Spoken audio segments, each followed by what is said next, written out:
like great job. So I'm Johan Smith. I'm the director of the Graduate Neuroscience Program, and I'm happy to welcome you to this third annual Neuroethics Symposium, which this year is on the use of fMRI for lie detection. So I think we're going to have a great program. We have some outstanding speakers who are going to give their point of view on that. And also we have a panel discussion at the end to which you would participate, and also some Emory faculty and the director of the Center for Ethics. So before really I leave the floor to some of the organizer of the event, I just want to, obviously such events needs the teamwork, and there's a lot of people who have been involved in putting that together. We also really need some really financial support, and I just want to acknowledge where that's coming from before we start the symposium. So first of all, the event is an event which is sponsored by three main sources of funding. The Graduate Neuroscience Program, of which the funds come from the Graduate Division of Biological and Bioanalytical Sciences, training grants from the National Institute of Health, and also with the Langleben Graduate School. And this is also co-sponsored by the Center for Ethics, and also some funds come from the Neuroscience Initiative through the Scholar Program in Interdisciplinary Neuroscience Research. So thanks for everybody really for supporting financially this event. And so money is not the only thing. We need people who kind of put the time, effort, and thinking about really what kind of topic we want to discuss and put the event together.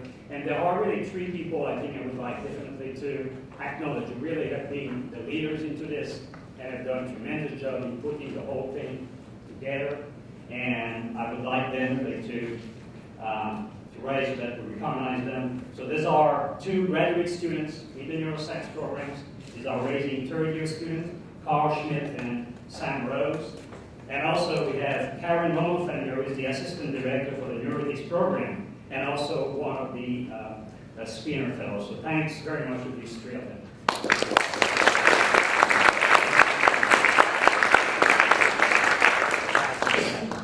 And there's been also really help at various levels to put the event together. I would like to thank very much Gary Longstreet. Gary is the program coordinator for the Neuroscience Program. He has been involved a lot in planning various levels of it, including going from the academy, travel agent, but a lot of stuff going on that he did for us.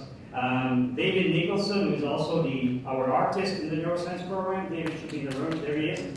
So David is responsible for the nice pamphlet that we have and the kind of use his artistic skill to put that together. So thanks a lot for David. We also have different people who have helped a lot with the advertisement of the event. So Nathan Everly, he's a student in the law school. Carlton Mackey and Kate Powell from the Center for Ethics and Ethics and Art Initiative, who volunteered today to videotape the event. So thanks a lot for that.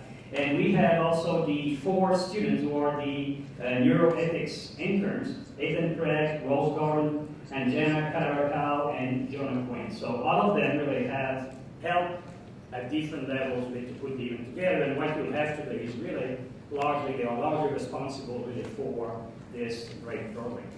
So without further ado, then I will leave the floor to one of the students, Sam Laken, is going to say a few words about their role in putting that together, and also really how we came up with the idea of bringing this topic really for you.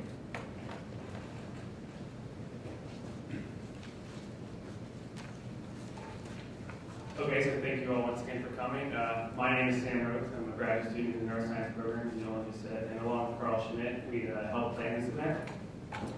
So I wanted to take a brief moment to talk about the topic today. So when we think about the impact that neuroscience research has on our society, we often measure that with medical advances and understanding of the brain. We don't often think about the unconventional ways that neuroscience affects our society. And I think today's topic is a very specific example of that, namely how neuroscience research is affecting the legal system through lie detection technologies. So while this topic doesn't overlap with my research particularly, I may not overlap with many of your research topics. I think as neuroscience students in particular, we should have a mind towards the field in general and what its impact on society is. So without further ado, I'll let Carl give you guys the run of show today.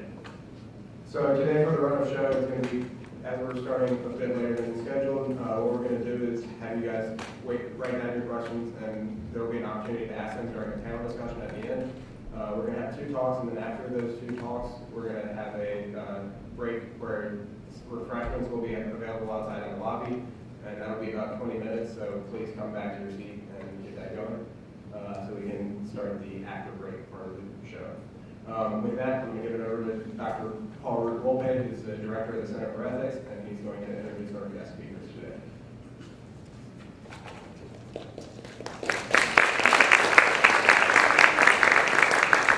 Before I begin, I just wanted to acknowledge Nolan stepping down as the director of the Graduate Neuroscience Program. When I got to Emory, after being at Penn for most of my career, I knew Emory had a strong neuroscience program, but I didn't have a sense of how receptive Emory would be to neuroethics. And I've been delighted in general across the board at the interest and receptivity that this university has shown to this topic. And I think one of the greatest enthusiasts and supporters of that has been Nolan. So I just wanted to give him my personal thanks for being a champion of neuroethics here. And I know that as you step down into a less harried administrative role, that you'll continue to be part of the supporter of both neuroethics in general and of this event. I'm not going to introduce the speakers by reading the bios that you have in your programs. First of all, we're a bit time pressed, and second of all, I hope by now you can all read. So I will simply say that Hank Greely, a Stanford Law professor, who's been a very seminal figure in the development of neuroethics in the United States, both in terms of organizations like the International Neuroethics Society that he and I both helped found and work on, and also in terms of his written and professional work. Hank has been the go-to person for the legal implications of neuroscience, in addition to being one of the co-directors of the Law and Biosciences project funded by the MacArthur Foundation. And I will just take a moment to say that one of the things Hank told me about that project was that 3-4 years after it started, the neuroscientists and lawyers sat down at the table and still couldn't speak to each other. So you can read about Hank. I think it's really impressive that he clerked for Justice Potter Stewart, who is, of course, the most quoted justice in history because he said about pornography that he can't define it, but he knows it when he sees it. And that quote is probably maybe the single most quoted line by a Supreme Court justice in history. I've heard it in 100 different contexts. And of course, the judge with the greatest name in judge history, Judge Wisdom. Then Dan Langleben, at the University of Pennsylvania, a colleague of mine for many years.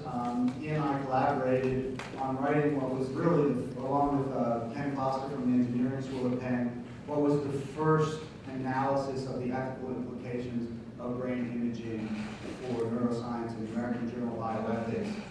An article that I think still probably is the only full-length treatment of that issue, but there are since been many articles focusing on specific aspects of it. Dan is a psychiatrist and got into, maybe I don't know if you're going to talk about why you first started getting interested in lie detection, but it's actually a very interesting story because Dan got into it not because of interest in forensics, but interest in his patients and trying to understand them better. And then finally, Steve Laken. Steve was something of a wunderkind when he was younger. The Hopkins Medical News said that at the age of 26, Steve Laken had already achieved more public acclaim than many scientists receive in a lifetime. And that's proven by the fact that he lived an entire scientific and academic arc of a career in about 7 or 8 years, and then quit that to go on to do other and better things that he's going to, well, maybe not better, but other, that he's going to talk to us about whether lie detection is better than actually creating a genetic test for colorectal cancer. I'll let the audience determine. So we have three absolutely wonderful, interesting guests today, and I'm looking forward to this conversation. So I'll now turn it over to Hank Greely.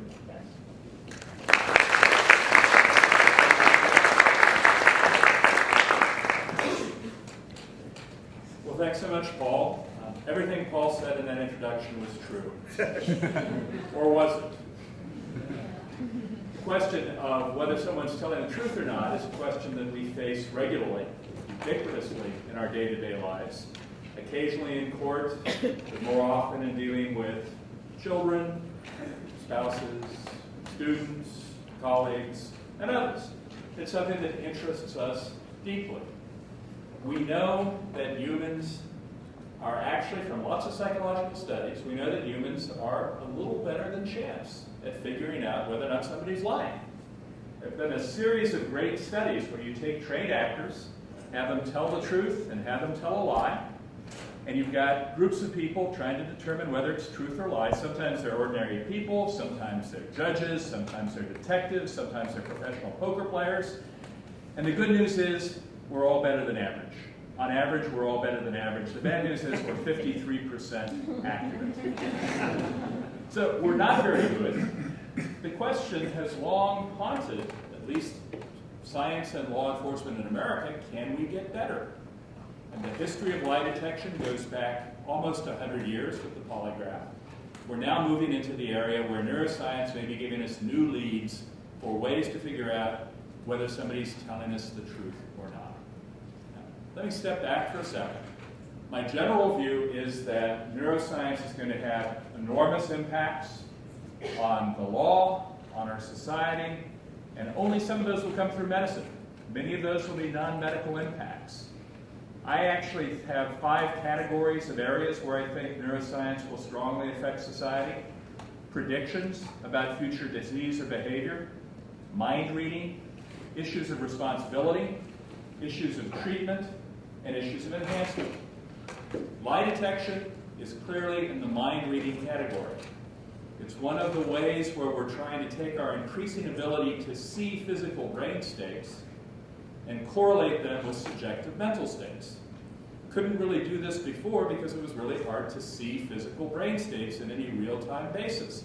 And if, say, I wanted to see what was going on in Langleben's brain, I would have had to have taken it out of his head, sliced it up, and then it becomes actually trivially easy to predict what he'll be doing 30 days from now. But not very useful for me or for Dan, for that matter. So now with neuroimaging and a variety of other technologies, we can see physical brain states if you believe, as neuroscientists do, and I've come to, that the mind is generated by the brain and subjective mental states are created by physical brain states, and you can begin to see physical brain states and correlate them with subjective mental states, you can do mind reading.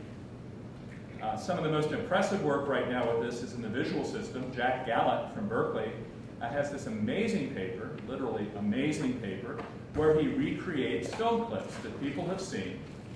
He puts subjects in the scanner, shows them these film clips. They're actually little trailers from movies, and then based on the fMRI scan, recreates what he thinks they're seeing. I highly recommend you Google Jack Gallant, Berkeley, go to his webpage. It's on there. He's got a little video. On the left side of the video is Steve Martin playing Inspector Clouseau in the bad recent remake. So he's standing there in his fancy uniform with his white hair. And on the right side is what they've reconstructed, which is a guy about the size of Steve Martin with hair kind of like Steve Martin. It's fuzzy, it's not perfect, but it's amazing. There's one of an elephant walking across the plain, and on the other side you see what looks like a haystack walking across the plain. That's mind reading. And it's better mind reading than we could do trying to guess what somebody in a scanner is looking at just by watching their facial expressions, the other traditional ways we do mind reading. I think one of the really interesting things about the mind reading context, at least for the law, is that usually it turns out to be lie detection. Because usually, if we want to find out what's going on in somebody's mind, the best way to find out is to ask them. There are contexts, though, when we don't trust what they're going to tell us. And that's when something like being able to detect whether somebody is having a subjective experience of pain becomes effectively lie detection. If somebody who's seeking Social Security disability coverage on the grounds of chronic back pain says, I'm having this terrible back pain, the other side may not believe them. But if we think that pain is in the brain and that there are physical brain states that correlate with the subjective feeling of pain, we may be able to determine whether or not he is subjectively having pain with almost certainly some level of uncertainty, and then use that effectively as a lie detector. There are lots of different ways people are trying to use neuroscience in ways that are this kind of lie detection. Pain detection, detecting whether somebody has a memory for something or not, detecting whether they recognize something or not, detecting whether something seems particularly salient to them or not. And then there is now a 12-year tradition of straight-out efforts to detect deception using fMRI that now has well over 30 published peer-reviewed papers, which is probably twice as many good papers as exist with respect to the polygraph, even though the polygraph has been around for 100 years.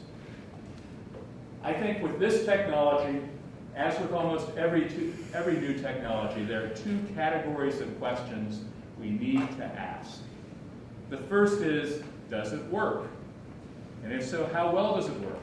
And does it work with whom? And how confident are we that it works? And whether you're talking about a new kind of airplane, a new kind of toothpaste, or a new kind of lie detection, we should start with those questions. The second set of questions is, if it does work, how should we use it? These are two separate inquiries. They both need to be pursued. Sometimes you can get so fixated on the second science fiction-y one that you forget to ask the first one. A British, I don't know whether to call him a bioethicist or an STS person or what, Nick Rose, once figuratively kicked me in the pants after a talk by saying, you spent all your time talking about the long-term consequences if it were, that would happen if it worked, that people forgot that we don't know whether it works or not, or whether it will ever work. So those are the two separate issues that I think we have to address. And I want to spend the rest of my few minutes talking about that a little bit in the context of fMRI-based lie detection. I feel a little odd talking about these issues before you've heard anything from the actual scientists involved about how it works, but I'm going to let them explain how it works. I will say there have been, as I say, more than 30 peer-reviewed reports, almost all of them reporting statistically significant correlations between particular sets of brain activation patterns as seen in the MRI, from the MRI scans, and deception. They all share some of the problems that are common in fMRI work. Their N's are all fairly low. There aren't very many people who have been studied because scanning people is expensive. It's not expensive in, say, the genetics world, where spending several $1 million on an experiment or on a study is common. But in the neuroscience world, they're expensive experiments. So the N's are low. They tend, though not always, but many of them are with relatively homogeneous subjects. Say, right-handed male undergraduates at Penn who say they aren't using drugs. These are issues. They're issues for these studies. They're issues for basically all fMRI studies, since undergrad psych majors are the usual subjects for almost all psychology experiments. But I want to point to two issues that I think are unresolved and are really important. One is the problem of ecological realism. It is fitting and proper that scientists do controlled laboratory studies, because controlled studies eliminate lots of extraneous variables and allow you to look at the core of something. But of course, the problem with that is the world is filled with uncontrolled extraneous variables. And the more controlled your study is, the less confident you can be that it tells you something about what happens in the real world, because the laboratory is not the real world. Specifically in this context, studies are done with people who know that they are research subjects, who have signed consent forms, who are lying, but they're following instructions to lie. The person who has recruited them, who is supervising them in the research experiment, says, when you see this, say you don't see it. Or when you're asked whether you took the ring or watch, say you didn't, even though you did. Perfectly understandable from the perspective of how one would go about designing this experiment, but not what we're actually worried about in the real world. Does the brain of somebody during that experiment look the same as the brain of somebody on the witness stand saying, no, I didn't try to buy cocaine from that undercover officer, I've never used cocaine? Does it look the same as my brain every Thanksgiving when I say, no, Mom, the turkey's not too dry, it's perfect, as always? Maybe it is. Maybe it's not. And until we do ecologically realistic experiments, we won't really know. And this is not a knock on the experimenters. It is really hard to figure out how to do ecologically realistic experiments in this context because IRBs, bless their little hearts, will not let us go into dorm rooms in the middle of the night, grab students, arrest them, and threaten them with jail unless they successfully lie to us about something. Figuring out how to do an ecologically realistic experiment in this context is really difficult. There may be some ways to pursue it, but I don't know of any of the published experiments that have done it yet. Second big problem, countermeasures. Are there ways people can fake their way through the MRI tests? And the answer right now is we don't know. We do know that there are claims that people can fake their way through a polygraph test. The polygraph measures your reaction to anxiety or stress or something. One of the classic methods here, so they ask you stressless questions that they expect you to tell the truth to, and then they ask you stressful questions where if you're lying, they expect the lie to increase these physiological measurements, your pulse rate, your blood pressure, your galvanic skin response, and so on. If you want to try to beat the polygraph, what you try to do is increase that stress-linked, anxiety-linked reaction when you're doing the honest control questions. So you're asked, how old are you? And when you're asked that, you've hidden a tack in your shoe, and you press your big toe down on the tack, and it hurts, and you get a physiological reaction that is similar to that of lying. And so you mess up the baseline. Can we do something similar like that, similar to that in fMRI? And right now, I think the fair answer is we don't really know. I know of only one published study that's addressed this. George Oganis at Harvard did a study. He had 10 subjects, so again, small n. He was perfect at detecting deception originally. Then he asked them to do a confounding movement. They were, I think, supposed to move their toes, and his accuracy went down to 3 out of 10. Now, you can check to see whether they're wiggling their toes. Make them go into the scanner barefoot. What happens if they clench various muscles that may be less detectable? What happens if they think about things? I think there are ways to study these possible countermeasures, but in the peer-reviewed literature, we haven't seen much of it, and until we know that, it's hard to know how accurate this is. So first big question, does it work? And I have to say that I think the evidence from the 30 peer-reviewed studies is something works.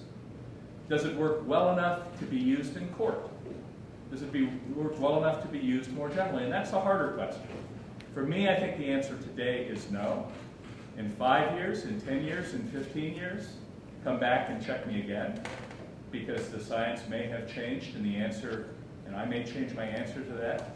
But part of this requires us to think about how accurate do we want it to be and how confident do we need to be. So if the technology is a new toothpaste, we don't worry all that much about whether it's safe and effective, whether it works before it goes on the market.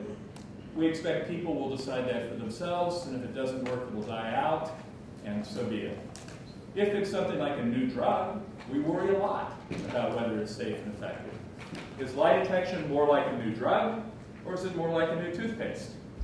I think given the social importance in contexts where people are willing to spend the money for an fMRI study for this, it is more like a new drug. We want to be certain of it. Now, in one context, we have a test for it right now, several tests. Silly tests, but tests. And that's in the context of regular trial courtroom testimony. I should note, importantly, there are lots of things that go on in courts that aren't held to the normal standards of evidence. So sentencing hearings, parole revocations, administrative hearings, all that goes under a lower evidentiary standard. But a flat-out court case in the trial, whether it is a civil case or a criminal case, we only let scientific evidence and expert testimony in if we think it's good enough. How do we decide whether it's good enough? Well, it depends on what jurisdiction you're in. The federal courts and about half the state courts use a 4-part test called Daubert. Some state courts use the old federal court test called Frye. Some states make up their own names for them, but it's basically one form of one of these tests or the other. And the judges are supposed to consider a lot of issues that help them decide whether or not something is scientifically reliable. It's not a wonderful algorithm or paradigm. There's a lot of flexibility, and there are a lot of judges in this country who will interpret things differently. And a lot of it depends on who the expert witnesses are, how knowledgeable they are, how good they are at communicating to judges who are always lawyers, which means they're almost always people who weren't good at math and science, and that's why they went to law school. So there's a lot of variation possible in how these tests come out. Interestingly, with fMRI lie detection, 2 years ago this month, we had 2 court tests that came out the same way differently, in an interesting way. One case was in New York, a civil case involving claim of a witness about retaliation by her employer. She wanted to put on a lie detection report saying that her primary witness that this retaliation had happened was being truthful. New York uses the old test, the so-called Frye test, which focuses on whether this is generally acceptable in the relevant field of science. It's actually, ironically, comes from a 1923 polygraph case. And the New York judge said, didn't hold an evidentiary hearing, didn't call any scientists, said, well, the first issue with the Frye test is this the kind of evidence that a jury would find helpful? And juries are our lie detectors, so therefore there is no evidence that the jury would necessarily find helpful about lie detection because that's what they do. So whether this works or not, it's irrelevant, it should be kept out.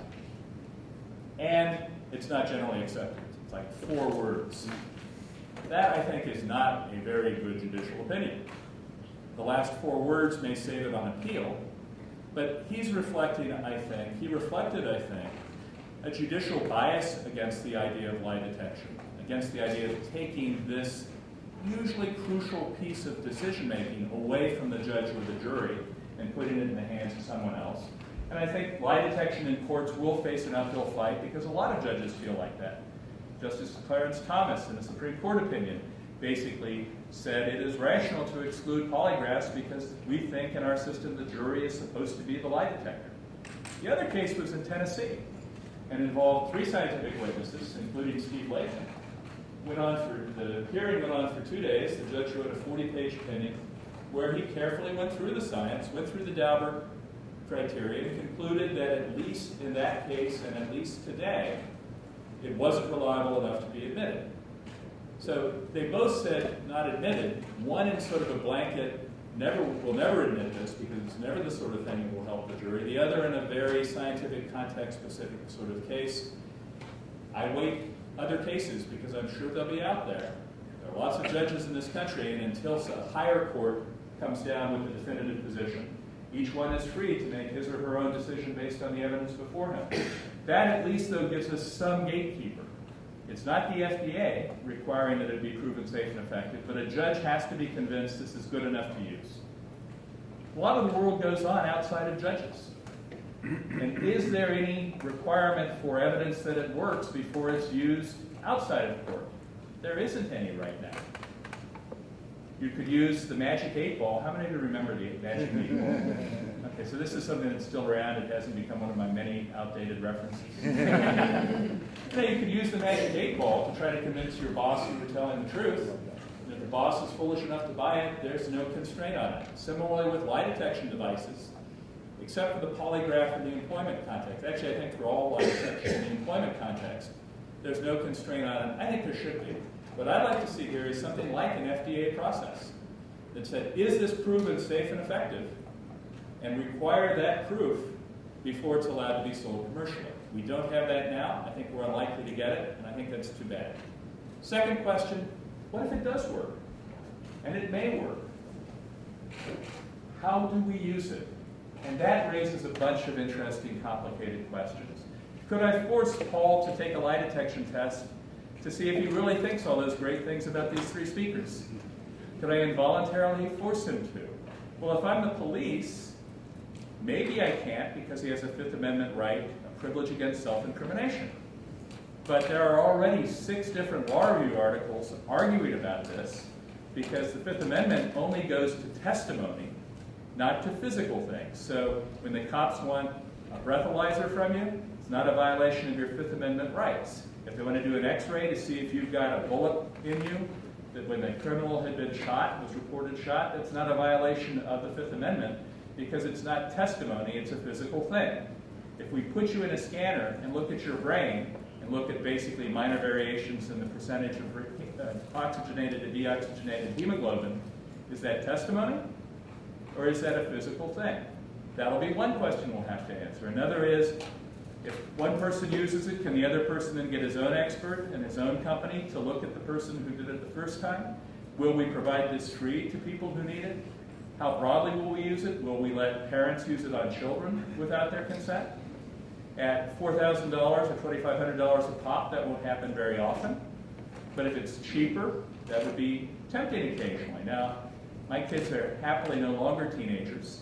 But when they were teenagers, there were moments when it would really have been nice to know if they really were studying on Saturday night the way they said they were. I would have thought less of myself, I think, as a parent if I had used lie detection on them for that. But you know, we've got some friends who had a kid exactly the age of one of ours, who got into meth in high school, 2 suicide attempts, spent a year in a boot camp in Utah. If there had been an easy lie detection method available to them, would I condemn them for using that on their kid? That would be awfully hard for me as a parent. I think we will face hard questions. If this technology is good enough to use, we'll have hard questions about when it should be used, how it should be used, who should be able to use it. But we only reach those questions if we're convinced that it works well enough to be used at all. So in everything you hear on this issue and on almost any technological issue, remember 2 questions. Does it work? And if it does work, how do we want it used? Thank you.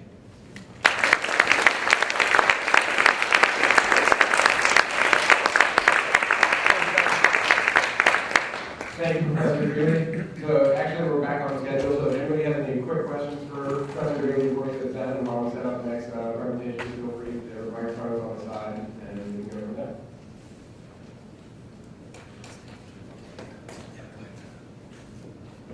Boy, I actually stayed within time. How about this recorded? My wife certainly won't believe it. Yeah. So, from what you told me, I suddenly get the impression that it has never been used in court yet. It is. And why? Is that correct to say? I don't know. And Steve, who actually is the CEO of a company, one of the 2 companies that does this regularly in the United States, may know of a case. I don't know of any case in which it's been accepted in evidence in the United States. There is one case where an EEG-based method was accepted in a post-conviction relief context with, I think, much, much weaker evidence in its favor than the fMRI has. But as far as I know, it hasn't been accepted in evidence yet. Yeah. I really appreciate you framing the questions the way you did. And it's helpful to have those 2 questions, whether it works and whether we should use it in front of our mind. But I guess I want to try and push you to answer the second question a little more, especially in the situation of a court, which you've had experience in. So if you were a Supreme Court judge and this technology did work, say, at least to the extent that it passed any of the legal tests to put into evidence. That is, so it's ready to, well, sorry, now, would you let it pass the test if it looked like it was working? I would. I think the Justice Thomas position is foolish. I think that if it is a reliable tool, and I would not require 100% because that would basically be saying you'll never use anything because nothing's 100% accurate. Whether I would require sensitivity and specificity of 99, 95, 90, I don't know, get back to me. It may depend on the case and the context. But yeah, I would let it be used. I would want it to only be used voluntarily. Someone who volunteers to be tested, I think it would be a bad idea to make it mandatory. But I would note, that's not necessarily a nice, easy solution, because if people can voluntarily use it and you don't volunteer, that can lead to people drawing inferences about you. There can be some coercive effect there of its ability to be used voluntarily on those who don't want to use it. With the Fifth Amendment, we get around this, at least in the federal courts, because if somebody takes the Fifth Amendment, the judge instructs the jury, you may not draw any inference about their guilt or innocence from the fact they've taken the Fifth Amendment. Does that work? Probably not. Whatever you do, don't think about pink elephants. It's never usually a very good cognitive strategy. But we try to do that. We might have to do something similar to that if we made this available in court on a voluntary basis to protect people who didn't want to do it from necessarily being assumed to be guilty. But yeah, I think if it works, it should be used. Professor Greely, do you trust juries to properly evaluate fMRI-based evidence? No. Do I trust anyone else to properly evaluate fMRI evidence? Not really. Including at this stage, fMRI scientists. This is a pioneer stage of this, and my own guess is that of the 5,000 human fMRI-based peer-reviewed articles that come out every year, 4,000 of them will turn out to be wrong. Not because people were negligent or were fraudulent or anything else, but because it's early days. Juries are going to have a hard time with this. Juries will get more sophisticated, lawyers will get better at explaining things to juries. With DNA, we had huge problems at the beginning. I don't think those problems have gone away entirely, but I think we've gotten better at figuring out how to explain DNA to juries. And I think jurors have gotten, they now know from CSI and other cop shows, they get the wrong view of what it is, but at least they know what the letters are, what it stands for. So no, the jury system is like democracy. It's the worst possible way to do what it does, except for all the alternatives. It's a crummy system, but it is at least in some context better than the alternative. And I should note, defendants have the option of going with the jury or going with the judge. And if you really think your case is so technical and difficult that the jury won't understand it, you can opt for a bench trial. And although in some places the prosecution has a right to demand a jury trial as well, that rarely happens. You can have a judge decide it and hope that the judge is a little more sophisticated than the jurors are, which is at least a 50-50. Maybe not on the federal bench, probably 70-30. No, probably much higher than that. Yeah. Two short questions. First, what's the underlying theory that indicates that oxygen utilization or blood glucose levels actually represent thinking and where that thinking takes place? And secondly, how do you separate between just being wrong and lying? So both of those are better asked to my colleagues on this panel, but I'll take a shot at them quickly on both. On the second one, my guess is you don't. If somebody, even if you've got a good lie detector, if somebody honestly believes what they're saying, even though it's not true, I assume it'll come up as if they're telling the truth. Similarly with the pain detection stuff, there has been a lot of interesting work on pain detection. If students are hypnotized to feel pain, and they report feeling pain even though they shouldn't feel pain, their brain lights up as if they're feeling pain. So that one I think will be insurmountable. On the issues of how do we know that these things actually, how do we translate them into thoughts? I can tell you there is the wonderfully named BOLD hypothesis, the blood oxygen level determination hypothesis, that seems to work in some contexts, but I am sure that over time we will end up with footnotes and provisos and exceptions in situations where it doesn't work very well.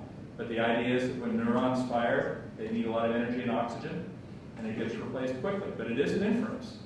You're inferring that because this area is getting fresh blood at a higher rate shortly after a stimulus, therefore it probably fired them, and you try to draw a correlation.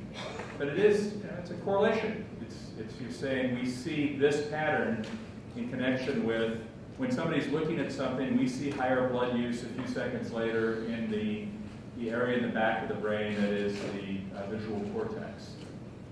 But I'm a lawyer, so I'll let the neuroscientists try to answer that one. Is this a good reason why everybody should support the ACLU? I think this is a good reason to support I think this whole area is a good reason to support civil liberties issues here. I do think this is going to be really trying for our civil liberties system.